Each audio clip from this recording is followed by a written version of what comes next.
Now, the biggest story that ultimately trumped, and this is what the NFL is great at, trumped the Tom Brady story, the Brian Flores announcement that he's filing a class action lawsuit against the NFL. A lot of layers to pull apart on this. Number one, he's filing a class action lawsuit against the Denver Broncos, who interviewed him back prior to him getting the Dolphins job. The New York Giants, who just most recently interviewed him, and apparently was a sham interview. And it looks like maybe they were going to hire Brian Daboll beforehand. And there might be some evidence to even prove that, but that's not proof of racism. Miami Dolphins, his former employer, which there's a whole nother layer that needs to be uncovered. And especially if there's some news with the Browns that people have kind of co-signed on, and the NFL. So you're throwing the NFL in there, and Robert Smith, who works over at Fox, does a great job. A friend of mine put out on Twitter, like, why the NFL? Well, people are like, oh, it's the whole broad scheme. It's this thing is perception. Listen, put the NFL on there for one reason, to get everybody's attention. The NFL is the big behemoth in the room. The franchises are one thing, but when you have a lawsuit, there's something called discovery. And this is the thing the NFL is fighting with John Gruden, and why they don't want it to get to court, and why they would ultimately try to settle. I don't know if Gruden will take any amount of money. I'm sure there'll be some level of money that Brian Flores will take, assuming that he may never be able to coach again. Maybe Bill brings him back in New England. Maybe he ultimately gets a head job somewhere. I would think that he would be able to still coach in college. That's what I think the next move would ultimately be for him.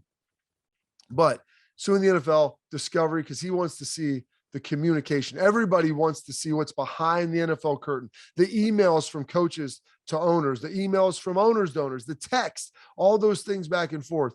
And the NFL will fight like hell to make sure that doesn't happen.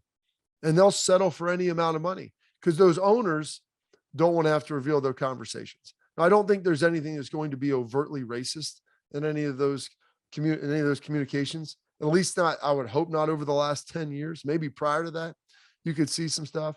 But the really indicting piece of all this, and this is why he was probably able to push it forward, and it gives it a lot more validity than I think a lot of people would look at, is the text from Bill Belichick when he mistakenly texted Brian Flores thinking that it was Brian Daboll.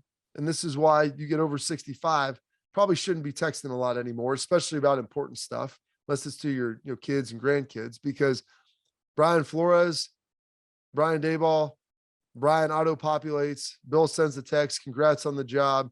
I haven't even interviewed yet. The Bills and Giants said you're the guy. Wait, are you texting the wrong guy? Bill, oh crap, I messed this thing up. It's out there. Everybody's seen it. Everybody's heard it. Going to be the key piece of evidence. I mean, Bill Belichick has won 6 Super Bowls in New England. Very well respected.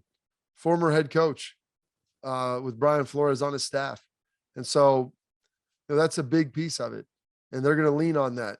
The allegations, John Elway showed up disheveled, looked late to the interview, looked like he may have been hungover. I mean, maybe it was like that for all the interviews. I don't know. Maybe it was just like that for Brian Flores.